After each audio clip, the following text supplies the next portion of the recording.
Bank आपके पैसों को निगलता जा रहा है। जी हाँ, सही सुना आपने। बैंक में पड़ा हुआ आपका पैसा धीरे धीरे खत्म होता जा रहा है और आपको पता तक नहीं आप कैसे कंगाल होते जा रहे हो। जिस तरह बचपन में हम लूडो का गेम खेला करते थे, याद है? उसमें मेहनत करके हम ऊपर तक पहुंच जाते थे और 99 पर एक सांप बैठा होता था जो कि हमें काट ले तो हम नीचे आ जाते थे और हमारी बुरी किस्मत 10 में से 9 बार 99 तो आ ही जाता था। अब यहाँ पर लूडो वाली गेम इसलिए क्योंकि लूडो की तरह फाइनेंस के इस गेम में भी हम एक एक पैसा इकट्ठा करके ऊपर पहुँचते हैं और इस गेम में 99 पर बैठा है बैंक, जो कि दोस्तों आपको बहुत ही जल्दी नीचे गिराने वाला है और आप अनजाने में ऐसी कुछ गलतियां कर रहे हो जिसका खामियाजा बहुत ही बड़ा होने वाला है। और आज के इस वीडियो में मैं आपको बताऊंगा कि कैसे बैंक और बैंक में रखा आपका पैसा आपको धीरे धीरे कंगाल बना रहा है, कैसे आने वाली इन्फ्लेशन की वॉर में आप कैसे बुरी तरीके से हार जाओगे अगर सही टाइम में आपने कदम नहीं उठाया तो। लेकिन दोस्तों, वीडियो शुरू करने से पहले इस चैनल को सब्सक्राइब कर दो और मेरी इस वीडियो को लाइक कर दो ताकि ऐसी ही इंफॉर्मेटिव वीडियो आप तक पहुंचती रहे। So let's begin. Chapter number 1, why not to keep your money in the bank. दोस्तों, मोस्टली आपका बैंक आपको लालच देते हैं अपने बैंक अकाउंट में आपका पैसा रखने के लिए और उसके बदले में वो आपको इंटरेस्ट पे करते हैं, जिससे कि आपके मन में एक मिथ आ जाता है कि आपका पैसा बढ़ जाएगा। लेकिन आप गौर करो तो आपको पता चलेगा कि आपका पैसा सिर्फ नंबर्स में बढ़ रहा है पर उसकी वैल्यू और परचेसिंग पावर कम होती जा रही है। एक डेटा के हिसाब से अगर देखा जाए तो इंडिया में हर बैंक सेविंग अकाउंट का कुछ 2 या 3% का इंटरेस्ट देता है। वही इंडिया में एवरेज इन्फ्लेशन रेट 7.5% से 8% के बीच है। कहने वाली बात ये है कि आज जो चीज 1000 की है, नेक्स्ट टाइम उसका प्राइस इंक्रीज होकर 1080 रुपए हो जाएगा। वहीं अगर आपके बैंक अकाउंट में 1000 है तो वो अगले साल 2 या 3% इंक्रीज होगा, यानी कि दोस्तों मात्र 20 से 30 रुपए। पर देखा जाए तो महंगाई तो 80 रुपए बढ़ गई। दोस्तों, इन्फ्लेशन एक ऐसा शैतान का नाम है जो कि दीमक की तरह आपके पैसों में लग जाता है और धीरे धीरे दोस्तों उसको खाना भी शुरू कर देता है। फिर एक टाइम ऐसा भी आ जाता है जो पैसा आपके पास है उसकी कोई वैल्यू ही नहीं रहती है। जरा अपने आसपास देखो दोस्तों, सब्जियों के दाम, बेसिक नीड्स के चीजों के दाम, ये सभी के सभी रातों रात बढ़ते जा रहे हैं। लेकिन दोस्तों हमारे पास कोई ऑप्शन ही नहीं है बजाय इसके कि वो महंगा सामान हमें खरीदना पड़ेगा।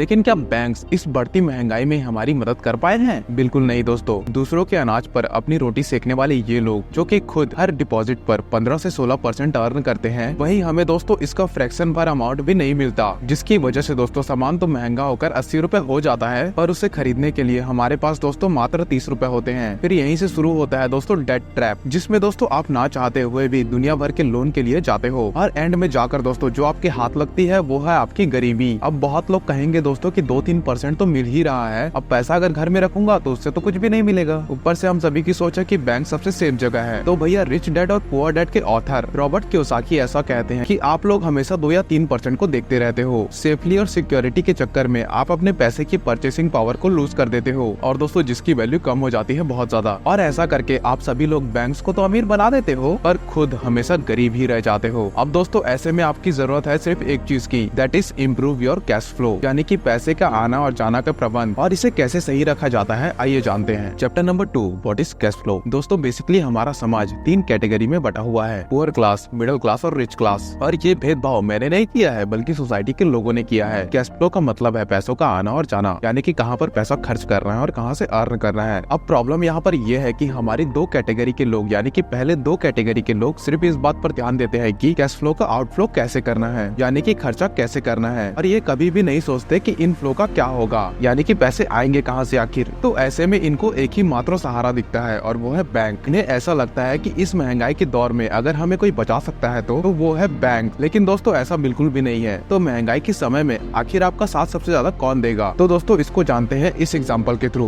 पहला है रघु, जो कि एक लोअर क्लास फैमिली से बिलोंग करता है। दूसरा है अभी, जो कि एक मिडिल क्लास फैमिली से बिलोंग करता है। तीसरी है जया, जो कि रिच क्लास से नहीं लेकिन रिच माइंडसेट वाले लोगों के बीच से आती है। तो फर्स्ट बात करते हैं रघु की, जो कि मुश्किल से महीने का बस इतना पैसा कमा पाता है कि उसको और उसके बीवी बच्चों को 2 टाइम का रोटी मिल सके। इसके पास दोस्तों पैसा बचाना तो दूर दूर तक सेविंग का नामो निशान नहीं है। फिर आते हैं दोस्तों अभी जैसे लोग, यानी कि हम जैसे मिडिल क्लास लोग, जिनकी संख्या दोस्तों सिर्फ इंडिया में ही नहीं बल्कि पूरी दुनिया में सबसे ज्यादा है। अब दोस्तों अभी महीने का 30,000 रुपए कमाता है, जिसको दोस्तों वो अपने घर खर्च, अपने ऐशो आराम और अपने पेरेंट्स की हेल्थ पर खर्चा करता है। साथ ही दोस्तों अभी के ऊपर कार की EMI का बोझ भी है। और दोस्तों इन सभी चीजों के बाद मुश्किल से ही उसके पास कुछ पैसा बच पाता है, जिनको इकट्ठा करके दोस्तों वो बैंक में FD करा देता है, यानी कि दोस्तों सारा का सारा पैसा ऑलरेडी बैंक के पास है और जो भी इन्वेस्ट करना था वो भी बैंक को दे दिया। एट लास्ट आती है दोस्तों जया, जो कि रिच माइंडसेट से बिलोंग करती है, जिसको बचपन से ही सिखाया जाता है कि पैसों को सिर्फ रखना नहीं है बल्कि पैसों को ऐसे जगह पर इन्वेस्ट करना करना है जहाँ पैसे से पैसा बन सके और साथ ही साथ कैश का फ्लो हमेशा बना रहे, यानी कि इन्वेस्ट करने के साथ साथ उस पर रिटर्न भी मिलता रहे, जो कि इन्फ्लेशन जैसी बीमारी से यानी कि प्रॉब्लम से आसानी से डील कर सके।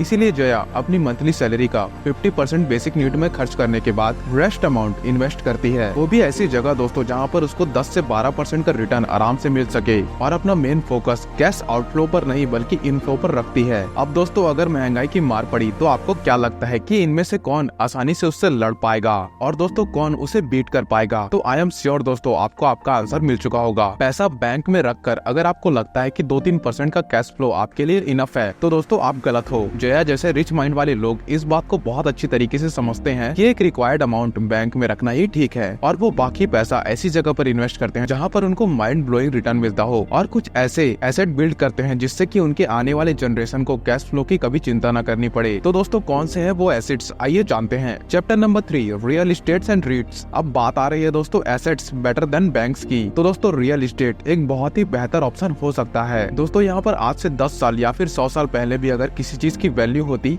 वह जमीन यानी कि दोस्तों रियल एस्टेट और प्रॉपर्टीज में अगर आप इन्वेस्ट करते तो एक बात की तो गारंटी है कि आपका पैसा कभी लॉस में नहीं जाने वाला। बट हाँ दोस्तों ये चीज हमें लॉन्ग टर्म में देखनी है ना कि शॉर्ट टर्म में, क्योंकि दोस्तों पिछले कुछ सालों में सिर्फ यही एक इन्वेस्टमेंट है जिसने की हमें पॉजिटिव रिटर्न दिए हैं। साथ ही दोस्तों रियल एस्टेट में इन्वेस्ट करने का एक फायदा यह भी है कि आपको मंथली पेमेंट भी दोस्तों मिलती रहती है और वो भी दोस्तों रेंटल इनकम के तौर पे, जिसमें आपको कैश फ्लो मेंटेन करने की परेशानी कभी महसूस ही नहीं होगी। और तो और रॉबर्ट कियोसाकी अपने रिच डैड का एग्जांपल देते हुए बताते हैं कि उनके रिच डैड इतने ज्यादा सुपर रिच बन पाए क्योंकि उन्होंने रियल एस्टेट को ही अपना सक्सेस का मंत्र बना लिया था और धीरे धीरे करके वो प्रॉपर्टीज एक्वायर करते चले गए और उनसे आने वाले पैसों से उन्होंने अपना सारा रेंट और दोस्तों उससे आने वाले रेंट के पैसों से उन्होंने सारा लोन पे ऑफ कर दिया और आगे जाकर इन्फ्लेशन को भी बीट कर दिया, क्योंकि दोस्तों बढ़ती महंगाई के साथ साथ रेंट भी तो बढ़ता है ना। लेकिन सबसे बड़ा समस्या यहाँ पर यह है कि हमारे पास लैंड और प्रॉपर्टी खरीदने का पैसा नहीं है और हम डेट लेना नहीं चाहते इसके लिए। तो दोस्तों ऐसे में आपका बेस्ट ऑप्शन होता है रीट्स यानी कि रियल एस्टेट इन्वेस्टमेंट ट्रस्ट, जिसमें हम कम पैसों के साथ भी रियल एस्टेट प्रॉपर्टी में इन्वेस्ट कर सकते हो। दोस्तों रीट्स एक तरह का म्यूचुअल फंड की तरह होता है। इसमें बिल्कुल फंड की तरह ही एक कंपनी कई सारे प्रॉपर्टीज पर अपना पैसा लगाती है और उससे मिलने वाले रेंट को इन्वेस्टर्स में डिविडेंड के तौर पर डिस्ट्रीब्यूट कर दिया जाता है। अब दोस्तों आप बहुत ज्यादा पैसा कमाते हो तो दोस्तों यहाँ पर आप रियल एस्टेट की कमर्शियल प्रॉपर्टीज में इन्वेस्ट कर सकते हो, जहाँ का रेंट दोस्तों रेसिडेंशियल प्रॉपर्टीज के मुकाबले 3 गुना होता है, जिससे दोस्तों आप आसानी से लिया हुआ लोन अपना चुका सकते हो और दोस्तों एक टेंशन फ्री फ्यूचर प्लान कर सकते हो। पर दोस्तों आप ज्यादा सेफ्टी और कम बजट में अगर ढूंढ रहे हो तो रीट्स में आप इन्वेस्ट कर सकते हो, जिसका रेट ऑफ रिटर्न 10 से 15% होता है और जिसमें आप मात्र 10,000 रूपए से भी शुरू कर सकते हो। अब दोस्तों आता है chapter number 4 stocks versus index fund versus FDs. अब रियल एस्टेट के बाद अगर आप कहीं से 10, 15 या 20% तक का रिटर्न कमाना चाहते हो तो उसका सही आंसर है स्टॉक मार्केट। और बात क्या आती है कि स्टॉक मार्केट का नाम लेते ही लोगों के मिक्स रिएक्शन आना शुरू हो जाते हैं। कोई कहता है कि ये स्टॉक अच्छा है, कोई कहता है कि ये वाला फंड अच्छा है, कोई कहता है कि इंडेक्स फंड अच्छा है और उसमें से एक और ये निकलता है कि ये सब बेकार चीजें हैं और सिर्फ एफडी ही सबसे बेहतर चीज है। तो आइए दोस्तों इस मिक्स्ड इन्फॉर्मेशन को ब्रेक डाउन करके आपको समझाते हैं कि स्टॉक बेस्ट है या फिर इंडेक्स फंड या फिर दोस्तों बैंक्स की एफडीज अच्छी हैं। अब दोस्तों फॉर एग्जांपल यहाँ पर ऋषभ, जग्गी और अमित 3 फ्लैटमेट होते हैं। कॉलेज के टाइम से ही दोस्तों ये तीनों के तीनों साथ साथ होते हैं और दोस्तों लाइफ के हर मोमेंट आपस में शेयर करते हैं। कॉलेज के बाद दोस्तों स्ट्रगल खत्म होते ही तीनों को जॉब फाइनली मिल जाती है, जिसमें कि दोस्तों ऋषभ की सबसे अच्छी जॉब लगती है और दोस्तों उसको 1 लाख रुपए महीने का पैकेज मिलता है। वहीं जग्गी दोस्तों 40,000 रुपए पर मंथ और अमित समवेयर अराउंड 40,000 रुपए ही मिल पाते हैं। अब दोस्तों ऋषभ ठहरा थोड़ा सा रिस्क टेकर और उसने स्टॉक में अपना पैसा इन्वेस्ट करना शुरू किया। अपनी सैलरी में से दोस्तों हर महीने वो 10,000 रुपए स्टॉक मार्केट में इन्वेस्ट करने लगा।